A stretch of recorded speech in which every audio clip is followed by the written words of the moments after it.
Hello, नमस्कार। आप सबका स्वागत है आपकी अपनी दक्षिता टीचिंग अकेडमी में। और आप सब व्यूअर्स को हैप्पी मकर संक्रांति, यानी मकर संक्रांति आपको हार्दिक बधाइयां। तो आज मैंने एक टॉपिक लिया है रीजनिंग का, कोडिंग डिकोडिंग, क्योंकि बहुत ज्यादा इंपॉर्टेंट है।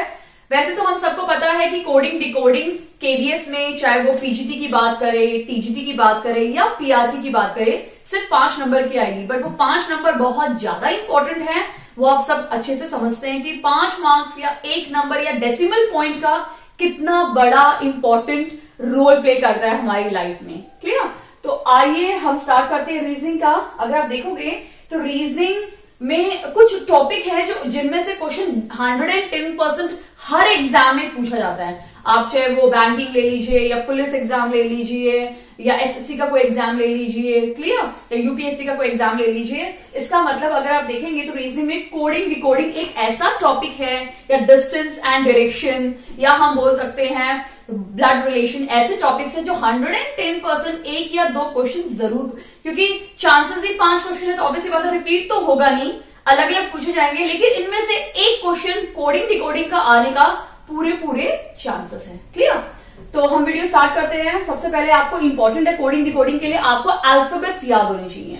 अब अल्फाबेट्स तो सबको याद होंगे, लेकिन अल्फाबेट के साथ साथ आपको इनकी नंबरिंग याद होना बहुत ज्यादा इंपॉर्टेंट है। क्लियर? तो बहुत इंपॉर्टेंट है। तो ऐसे नंबरिंग को लर्न करने के लिए मेरे पास कुछ मेथड है, मैं आपको समझा देती हूं।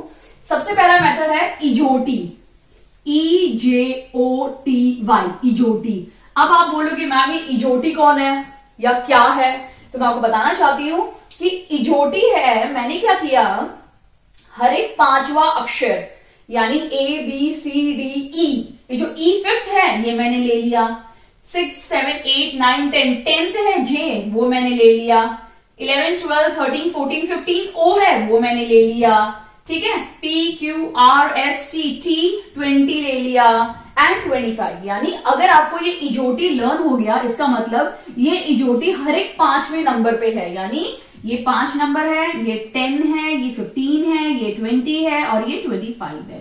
तो अगर कोई आपसे पूछता है कि P का सीक्वेंस क्या है या P अल्फाबेट का कौन सा नंबर में आता है, तो हमें अच्छे से पता है कि O के बाद P आता है और O 15 है, तो नेक्स्ट क्या होगा, हमारा 16 नंबर होगा। क्लियर? एक मेथड और है जो मैंने अपने पिछले वीडियोस में शेयर किया है। अगर आपको वो इजी मेथड लगता है कोडिंग डिकोडिंग के लिए, तो आप उस मेथड को भी ऑप्ट कर सकते हैं। उसका मैं लिंक डिस्क्रिप्शन बॉक्स में शेयर जरूर करूंगी, आप उसको भी जरूर देखिए, आपको वो भी बहुत इंटरेस्टिंग लगेगा। तो दोनों में से अगर आपको जो भी इजी लगता है आप वो मेथड कीजिए। क्लियर? क्योंकि हमें एट द मोमेंट अपना कंफर्ट लेवल देखना है कि अगर मैं इससे कंफर्ट हूं तो आप इस मेथड को कीजिए, अगर आप मेरे दूसरे मेथड से कंफर्ट है, वो स्टोरी वाले मेथड से, तो आप वो मेथड कीजिए। क्लियर? अब नेक्स्ट हम देख लेते हैं। नेक्स्ट हमारा है सी फिलोरेक्स। क्लियर? अब सेकंड सी फिलोरेक्स क्या है मैं आपको बता देती हूं। सी फिलो, FILO, फिलोरक्स, RUX। अगर आप ये सी फिलोरक्स देखोगे,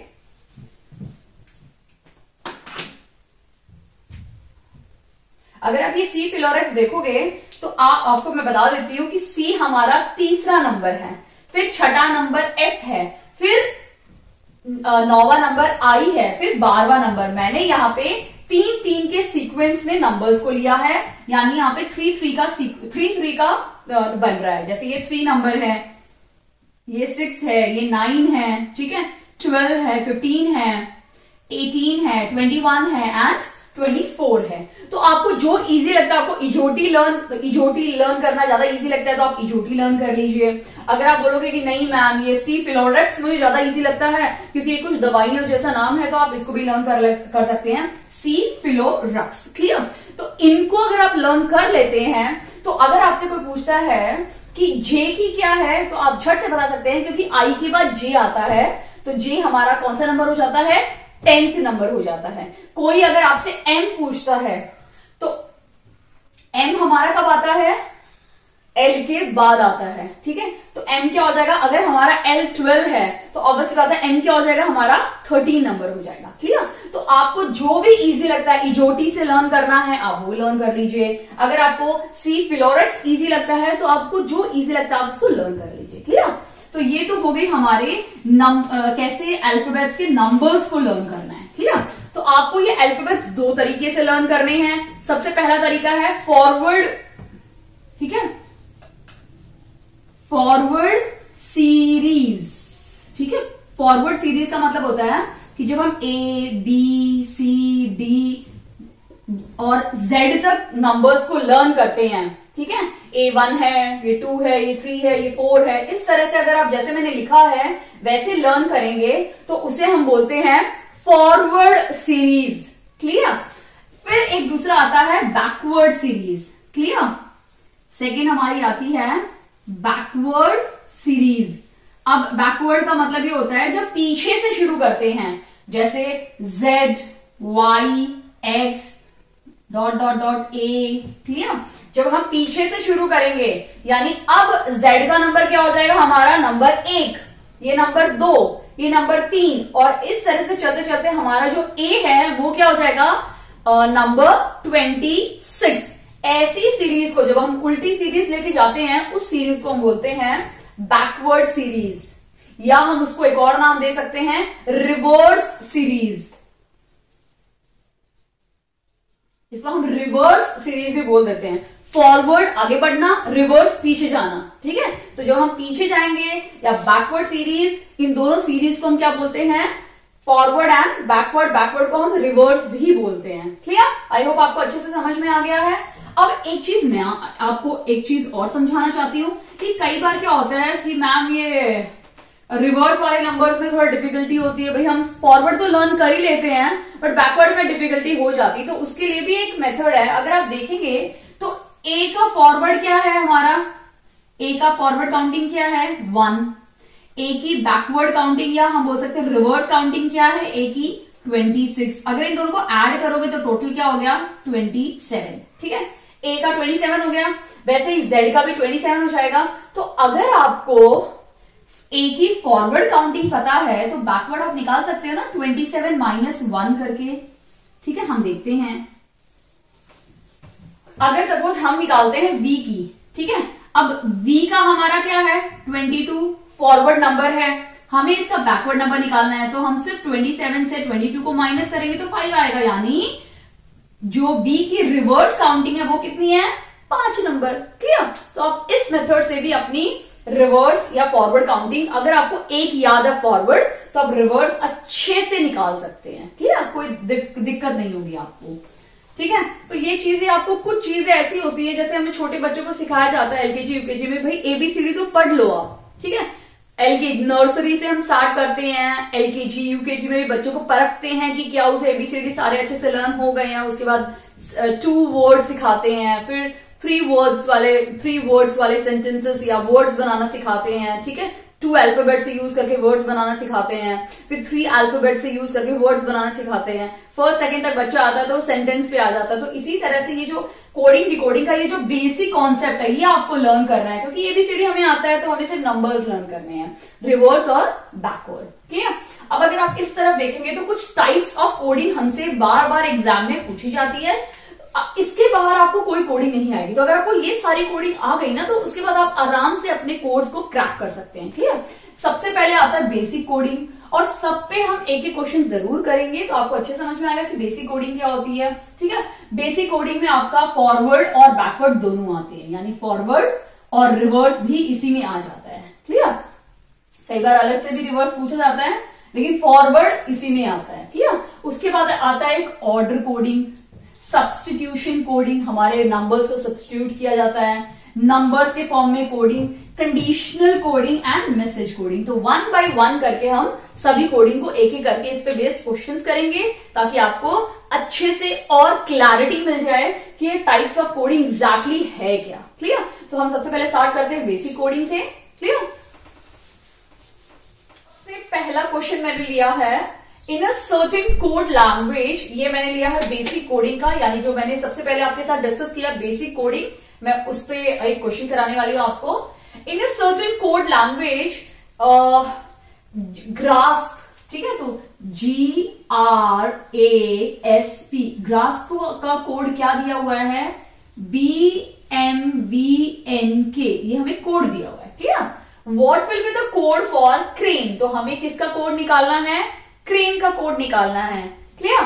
तो सबसे पहले हम क्या करेंगे, यहां से एक रिलेशन निकालेंगे और वही रिलेशन हम क्रेन में लगाएंगे। क्लियर? तो सबसे पहले इनके नंबर्स लिख लेते हैं। जी क्या है हमारा 7, आर क्या है हमारा 14, ए क्या है हमारा 1, एस क्या है हमारा 15 एंड पी क्या है हमारा 16। क्लियर? तो इस तरह से आपको नंबर्स लर्न करने हैं। बी क्या है हमारा, अगर आप इजोटी या सी फिलोरेक्स देखोगे तो सी फिलोरेक्स सी, तो ये 2 है। क्लियर? ये हमारा 13 नंबर है। वी हमारा 22 है। एन हमारा क्या है 14। ठीक है? और के क्या है हमारा 11। क्लियर? तो ये सारे नंबर्स आपने यहां लिख देने हैं। क्लियर? अब हमें यहां रिलेशन निकालना है। तो अगर आप देखोगे इनमें रिलेशन, तो 7 और इसमें कोई रिलेशन लग रहा है? यस। 7 के बाद अगर आप देखोगे तो अगर आप 7 में से 5 माइनस करोगे तो आपको क्या मिल जाएगा, -2 मिल गया ना, -2 है ना। वैसे ही सॉरी R 14 नहीं है, R इज नॉट 14, यहां मैंने गड़बड़ कर दिया नंबर्स में।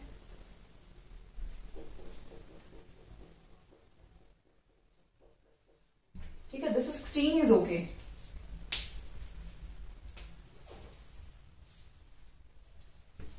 एटीन 19, ये इस तरह से। सो सॉरी, मैंने वो थोड़ी मिस्टेक कर दी ना लिखने में। ठीक है?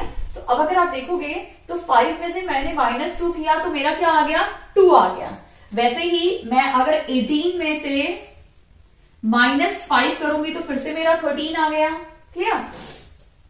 13 आ गया ना, 13, 14, 15, 16, 17, 18। तो इस टाइप की सीरीज बन रही है जिसमें से हर एक नंबर माइनस हो रहा है तो हमारा नेक्स्ट नंबर मिल रहा है।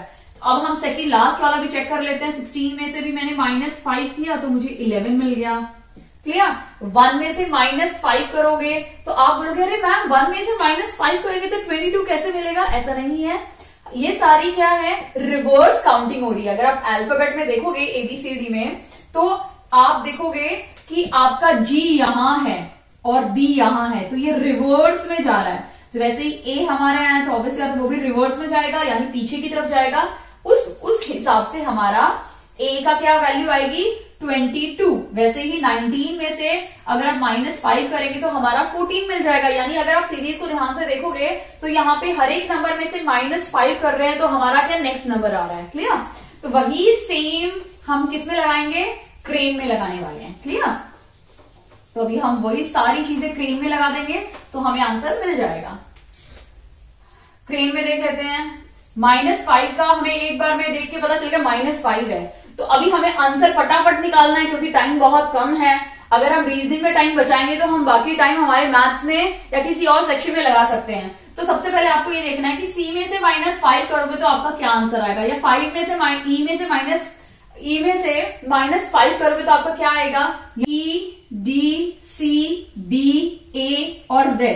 यानी E के बाद हमें 5 नंबर माइनस करना है। तो 1, 2, 3, 4, 5 ये 5 नंबर तो आएंगे नहीं, यानी E से डायरेक्टली जंप किसमें आ जाएगा, Z में। क्लियर? यानी अगर E से डायरेक्टली Z में जंप करेगा तो Z लास्ट में कहां आ रहा है, ना तो यहाँ पे आ रहा है, ना यहाँ पे आ रहा है, ना यहाँ पे आ रहा है, सिर्फ इसी में आ रहा है। यानी हमारा ऑप्शन नंबर डी इसमें राइट आंसर है। क्लियर? देखो करने को आप सारा चीज भी कर सकते हो धीरे धीरे करके। ठीक है? और आप इस तरह से भी शॉर्टकट कर सकते हो लास्ट का देख के, या अगर फर्स्ट का देखोगे C में से भी 5 पीछे कर डाल जाओ, 1, 2, 3, 4, Y 5 और नेक्स्ट क्या आएगा, X आएगा। यहाँ पे भी X है। तो फर्स्ट देख लो, सबसे पहले तो कोडिंग पता करो कौन सा रूल अप्लाई किया गया है। तो यहाँ पे -5 का हो रहा है। ठीक है? -5 बैकवर्ड, ठीक है, या रिवर्स बोल सकते हो। तो आपको पता चल गया। अब आपको पहले और लास्ट वाला देख लो और मैच कर लो। अगर काफी सिमिलैरिटीज हैं तो फिर आप नेक्स्ट नंबर भी देख लो। इससे क्या होगा, आपका टाइम बचेगा। पूरा करने की बिल्कुल भी जरूरत नहीं है क्योंकि यहाँ पे हमें टाइम भी बचाना है।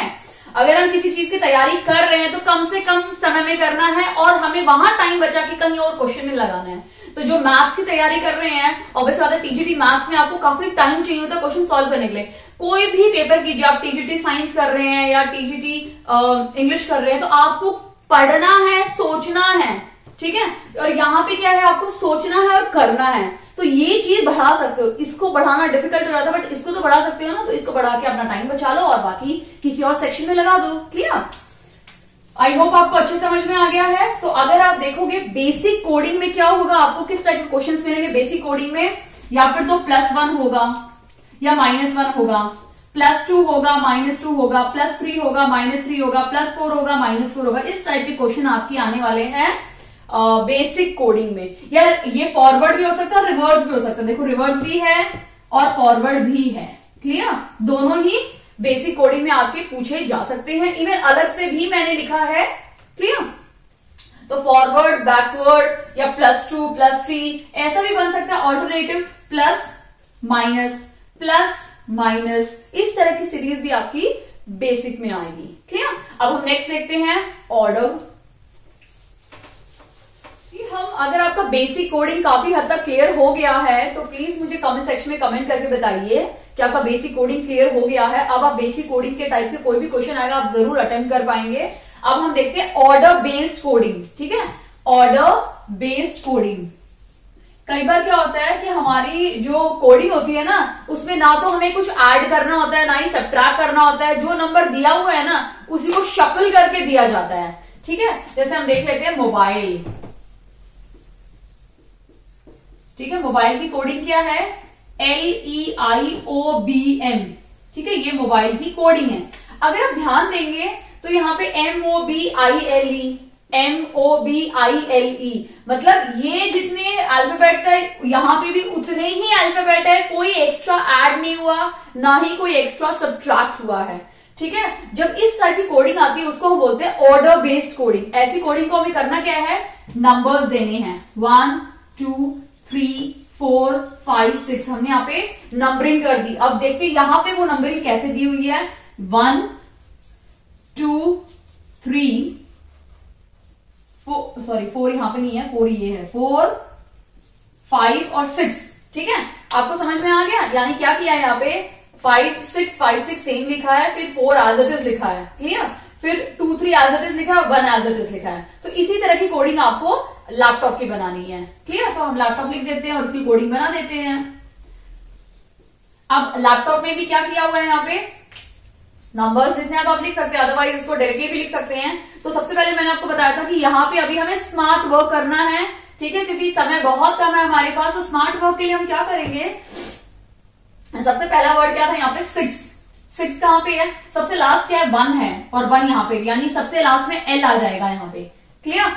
यहाँ पे अगर आप देखोगे तो सिर्फ पहले वाले में L है, बाकी OPP है, यानी ऑब्वियसली बात है हमारा ऑप्शन में 1 ही राइट आंसर है।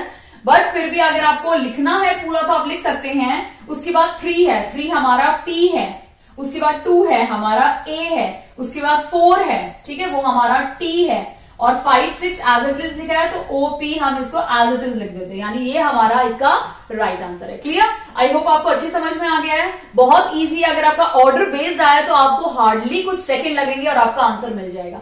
तो हमेशा ट्राई कीजिए। देखो अभी तक हम जब क्वेश्चंस करते थे तो हम ट्राई करते थे कि उनको पूरा सॉल्व करें, लेकिन अभी हमें क्या करना है, स्मार्ट वर्क करना है, क्योंकि हमारा KVS का ऑनलाइन पेपर होने वाला है। तो ऑनलाइन पेपर में ना देखो, ऑफलाइन में जितना खट्टापट हम कर लेते हैं ना, ऑनलाइन में थोड़ी डिफिकल्टी होती है, ये सब एक्सेप्ट करते हैं, क्लियर, होती है। मैंने भी काफी एग्जाम दिए, उनमें ऑनलाइन एग्जाम्स होते थे जिसमें मुझे खुद डिफिकल्टीज होती थी।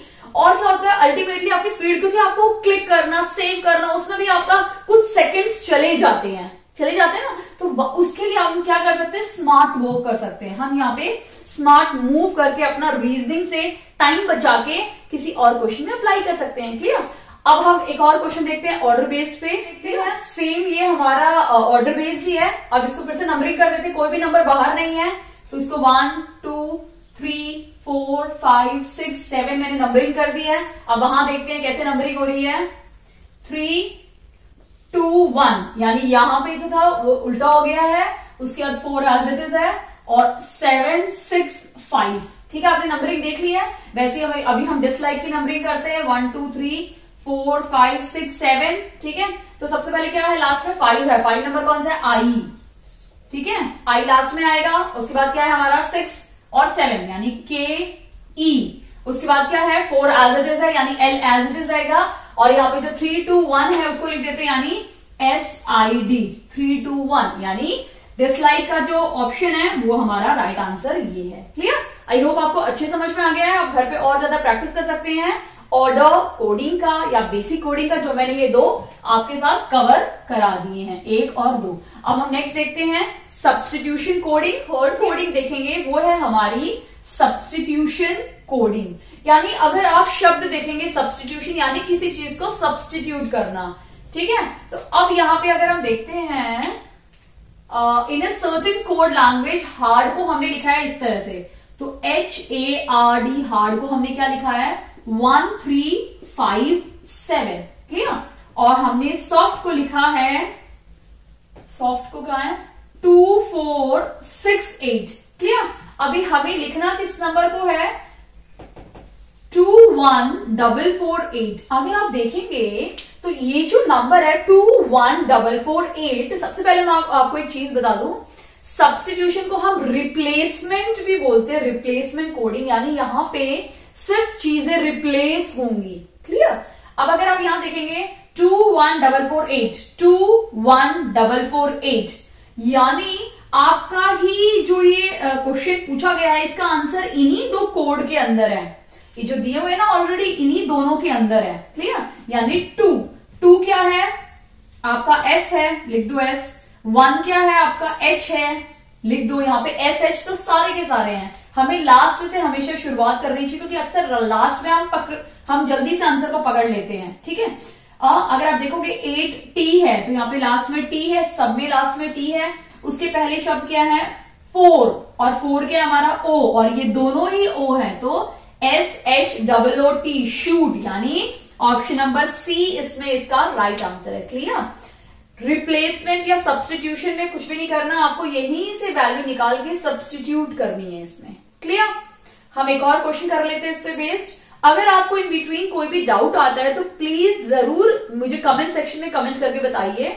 इससे आपके डाउट्स ये क्लियर होंगे कि इस टाइप के क्वेश्चन की मैं कैसे अप्रोच करूंगा।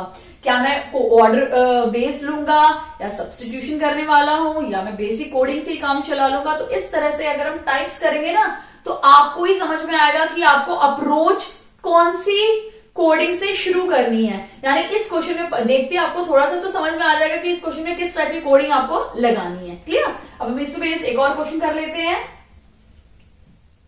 सेम एक और क्वेश्चन सब्स्टिट्यूशन कोडिंग या रिप्लेसमेंट कोडिंग में करते हैं। ठीक है, तो अब अगर यहां देखोगे तो दिल्ली का दिया हुआ है, हमें कैलिकट, कैलकाटा और दिल्ली तीनों वर्ड से ही बना हुआ है। क्लियर? तो हम सबसे पहले कर लेते हैं सी क्या है हमारा 8, तो यहाँ पे 8 लिख लेते हैं। लास्ट शब्द भी हम चलते हुए चलते, यानी ये हमारे टी है, यहाँ पे टी लिख दिया मैंने। क्लियर? अब ए उसके बाजू में ही है, 2 एल उसके ही बाजू में है, 5 आई यहाँ पे यानी 1। ठीक है, सी ऑलरेडी है, 8 यू भी उसके बिल्कुल पास में है, 9। ठीक है, और टी मैंने लिख दिया 6। क्लियर? यानी ये हमारा किसका है, ये हमारा कैलिकट का है। क्लियर? यानी दिल्ली और कैलकाटा से मिलकर हमने कैलिकट का कोडिंग निकाल दिया। क्लियर? ये हमारा राइट आंसर है। क्लियर? देखो बहुत सिंपल है, बस आपको थोड़ा सा ध्यान देना है कि ये सब्स्टिट्यूशन है, ऑर्डर है या बेसिक। नेक्स्ट कोडिंग करेंगे क्योंकि ऑलरेडी हमने 3 कोडिंग कर ली है। ये है रिवर्स लेटर कोडिंग। ठीक है, रिवर्स लेटर कोडिंग, यानी इसमें क्या होगा, एक एक जो अल्फाबेट होगा वो रिवर्स हो जाएगा। वो देखते हैं हम कैसे होता है। तो हमें ये सर्किट कोड में ब्रेक दिया हुआ है, तो हम यहां लिख लेते हैं ब्रेक, BREAK, ब्रेक दिया हुआ है LBFSC। ठीक है, और हमें दिल्ली दिया हुआ है DELHI, दिल्ली का दिया हुआ है JIMFE, और हमें निकालना किसका है, बॉम्बे का निकालना है। क्लियर?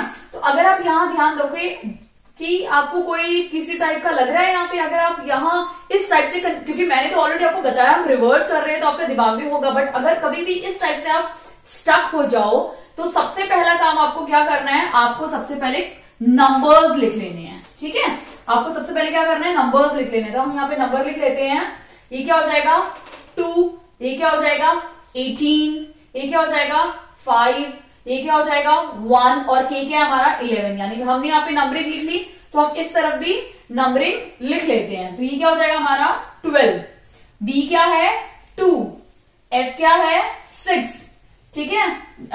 ये S क्या है 19 और C क्या है 3। क्लियर, हमने ऐसे नंबरिंग लिख लिया। अब नंबरिंग लिखने के बाद आपको कुछ समझ में आ रहा है कि यहाँ पे नंबर्स क्या हो रहे हैं।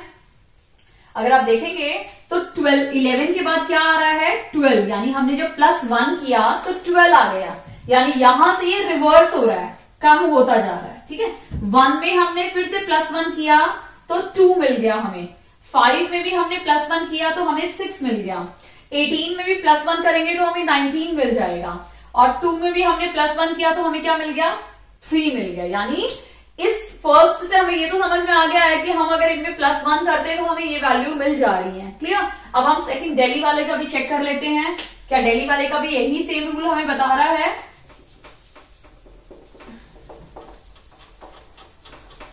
ठीक है, वो भी हम चेक कर लेते हैं दिल्ली को। ठीक है, अब दिल्ली लिख लेते हैं, तो फिर वही सेम रूल हम बॉम्बे में अप्लाई करेंगे, JIMFE।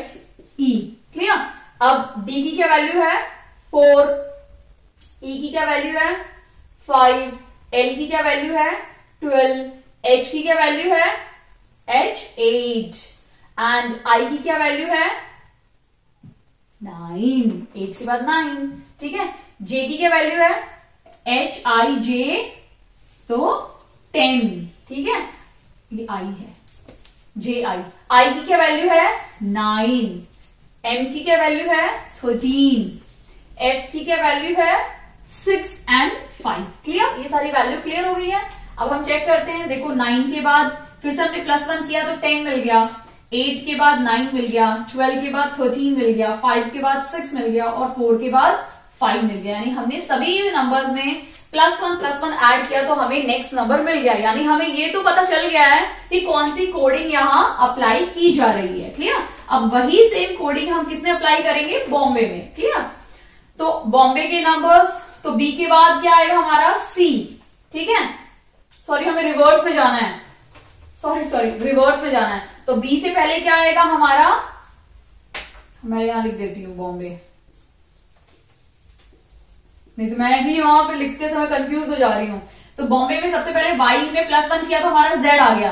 अब अगर आप यहां देखोगे तो Z 3 वैल्यू, यानी ये हमारी कैंसिल हो गई, ये 3 में से चांसेस हैं हमारे। ठीक है, उसके बाद A के बाद क्या आता है B, तो यहाँ पे B क्या है इसमें है और इसमें है, तो यानी ये भी कैंसिल हो गया। ठीक है, अब हम लास्ट देख लेते हैं, लास्ट क्या है B है, तो B के बाद क्या आएगा C, तो यहाँ पे C किसमें है सिर्फ इसमें है, इसमें नहीं है, तो ये भी कैंसिल हो गया। तो हमारा जो राइट आंसर है वो क्या है ऑप्शन नंबर A। लेकिन हम पूरी कोडिंग लिखेंगे। ठीक है, B के बाद फिर से क्या आता है C, M के बाद N, O के बाद P एंड C। क्लियर, यानी ये हमारा फाइनल आंसर है। क्लियर, तो इस तरह से आप अपने ऑप्शंस को एलिमिनेट या कैंसिल कर सकते हो। क्लियर, अब हम नेक्स्ट क्वेश्चन देखते हैं। तो इस टाइप की कोडिंग को हम बोलते हैं reverse letter coding. Forward letter coding भी आ सकती है और रिवर्स लेटर कोडिंग भी आपसे इसमें पूछी जा सकती है। क्लियर, अब हम नेक्स्ट क्वेश्चन देखते हैं। नेक्स्ट टाइप है हमारा ये मैंने इस बार लिया कंडीशनल कोडिंग। तो हम कंडीशनल कोडिंग क्या हो जाता है, कंडीशनल कोडिंग का मतलब है यहाँ पे कोई कंडीशन डाल देंगे। ठीक है, तो हम देख लेते हैं। क्वेश्चन में बोला है रबर इज कॉल्ड बॉक्स, यानी आपका जो रबर है वो क्या है बॉक्स है। तो हमारा जो रबर है वो क्वेश्चन में क्या बोला है बॉक्स है आपका rubber. Clear, and box is called pencil, but box को क्या बोला है पेंसिल बोला है। ठीक है, रबर बॉक्स है और बॉक्स को क्या बोला है क्वेश्चन में, बॉक्स तो पेंसिल है। ठीक है, pencil is sharpener, but question में बोला है कि पेंसिल तो शार्पनर है। ठीक है, रबर बॉक्स है बट बॉक्स क्या है पेंसिल है, पेंसिल क्या है शार्पनर है, and sharpener is called bag, और हमारा जो शार्पनर है वो क्या है बैग है। क्लियर, ये सीरीज समझ में आ गई। With home will the child right, अब हमें अच्छे से पता है कि एक छोटा बच्चे की बात हो रही है, तो बच्चे दो ही चीजों से लिखते हैं, या फिर पेन से लिखेंगे या फिर पेंसिल से लिखेंगे। अब यहाँ पेन तो कहीं इस क्वेश्चन में डिस्कस ही नहीं किया या जिक्र ही नहीं किया है, तो ऑब्वियस सी बात है बच्चा किससे लिखेगा पेंसिल से लिखेगा। बट क्वेश्चन में बोला है, अब ऐसा नहीं कि अब home child will write pencil देखा तो आपने झट से पेंसिल को टिक कर दिया और आप सोच रहे हो आपका आंसर राइट है। नो, आप क्वेश्चन पूरा पढ़िए। बट क्वेश्चन में बोला है कि पेंसिल तो क्या है शार्पनर है, तो बच्चा किससे लिखेगा?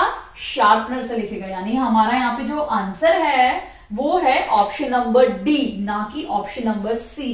क्योंकि ये जो टाइप है ये हमारा है कंडीशनल टाइप की। यहाँ पे एक कंडीशन लगा दी है कि रबर बॉक्स है, बॉक्स पेंसिल है, पेंसिल शार्पनर है और शार्पनर बैग है।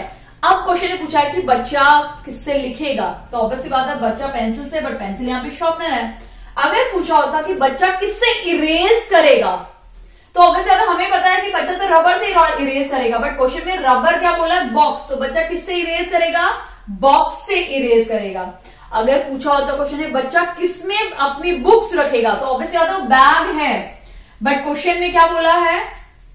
बैग के बारे में कोई डिस्कशन ही नहीं किया गया है। यहाँ पे ऐसा नहीं बोला कि बैग कुछ और है, बैग पे तो यहाँ पे स्टॉप ही कर दिया। इसका मतलब बच्चा अपनी जो पुस्तक है, अपनी जो बुक्स है वो बैग में ही रखेगा। तो बैग के लिए कोई चेंज नहीं होगा। आंसर अगर पूछा तो बैग ही रहेगा। क्यों?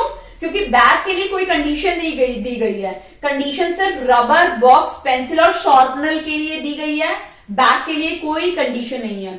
शार्पनर के लिए कंडीशन है, पेंसिल के लिए है, बॉक्स के लिए है, रबर के लिए है। तो उस टाइम पे आपका जो आंसर होगा वो है बैग। क्लियर? आई होप आपको अच्छे समझ में आ गया है कि जिसकी कंडीशन दी हो उसका आंसर आप लिख दीजिए, जिसकी कंडीशन नहीं दी गई है तो वो आंसर जो है एग्जैक्ट आंसर है वही आंसर रहेगा। क्लियर? आई होप आपको अच्छे समझ में आ गया है कि कंडीशन कोडिंग किस टाइप की कोडिंग होती है। अब हम नेक्स्ट देखते हैं इस क्वेश्चन को। इन अ सर्टेन कोड लैंग्वेज, एक सर्टेन कोड लैंग्वेज बोला है 875 क्या वैक्स फाइंड रेडार, और 948 क्या है हमारा? रेडार वर्क ट्रू, एंड 519 है फाइंड वर्क सेफ। क्लियर? हमें ट्रू का निकालना है, तो हमें सबके बारे में देखने की बिल्कुल जरूरत नहीं है। सॉरी, ट्रू किसमें है? ट्रू सिर्फ इसी में है। ठीक है, हमें इसमें से यानी हमारा जो आंसर होगा या फिर तो 9 होगा, 4 होगा या 8 होगा। बट अगर यहाँ ऑप्शन में आप देखते हो तो 9 तो है ही नहीं, तो 9 तो कैंसिल हो गया। यानी 4 और 8 में से आपको आंसर निकालना है। क्लियर? तो अब 4 और 8 कहां पे है? 8 यहां पे है, 4 तो है ही नहीं कहीं पे। और आप अगर देखोगे तो रेडार और रेडार यहां पे है। इसका मतलब जो हमारा रेडार है वो क्या है? 8 नंबर। तो इसका मतलब हमारा जो राइट आंसर है ये है ट्रू का मतलब है 4, यानी ऑप्शन नंबर बी इसमें राइट आंसर है। ये 4 है, ये 8 है और हमारा जो बच गया वर्क वो 9 है, और वही 9 वर्क यहाँ पे है। आंसर तो मिल चुका है, सोल्यूशन हो चुका है, मैं आपको बता रही हूं। तो 9 यहाँ वर्क आ गया है। ठीक है, अब 5 है, 5 यहाँ पे भी है, यहाँ पे भी है, तो फाइंड है, तो 5 ये हो गया, ये 5 है, और यहाँ पे क्या बच गया? 7। तो ये 7 है और ये 1 है, यानी हमें सभी का कोडिंग मिल चुकी है। बट हमारा आंसर काफी पहले आ चुका है। ऑप्शन नंबर बी इसमें राइट आंसर था 4, तो हार्डली इसमें आपके कुछ सेकेंड्स ही लगेंगे और आपको राइट आंसर मिल जाएगा। तो आपको सबसे पहले देखना है, जो फाइंड करना है उसी पे पहुंच जाइए, आपको आंसर मिल जाएगा। इस टाइप की कोडिंग को हम बोलते हैं मैसेज कोडिंग, यानी मैसेज के थ्रू। अब आपको अगर ये मीनिंग पता हो ऑलरेडी तो आप ये क्या कर सकते हो? अपने किसी फ्रेंड को भेज सकते हो कि आप 1 का मतलब मैंने ये किया हुआ, 2 का मतलब ये। तो आप इस टाइप की सेफ मैसेजेस अपने फ्रेंड्स को सेंड कर सकते हो बिना किसी के जाने। मतलब कोई उसको पढ़ भी लेगा तो भी पहचान नहीं पाएगा कि इसका मतलब क्या है। क्लियर? तो यानी इस टाइप की कोडिंग को हम मैसेज कोडिंग बोलते हैं।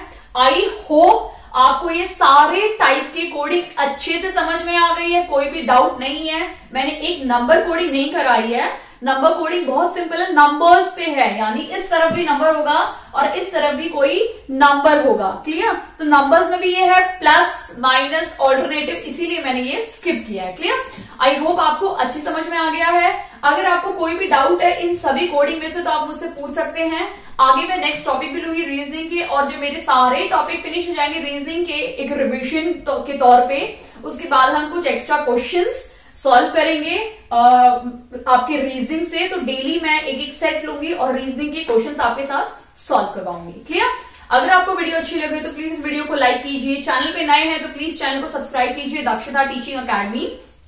एंड राइट साइड में एक बेल आइकन है, प्लीज प्लीज प्रेस कीजिए बेल आइकन को, ताकि आपको समय पे नोटिफिकेशंस मिलेंगी। Okay, thank you for watching the video.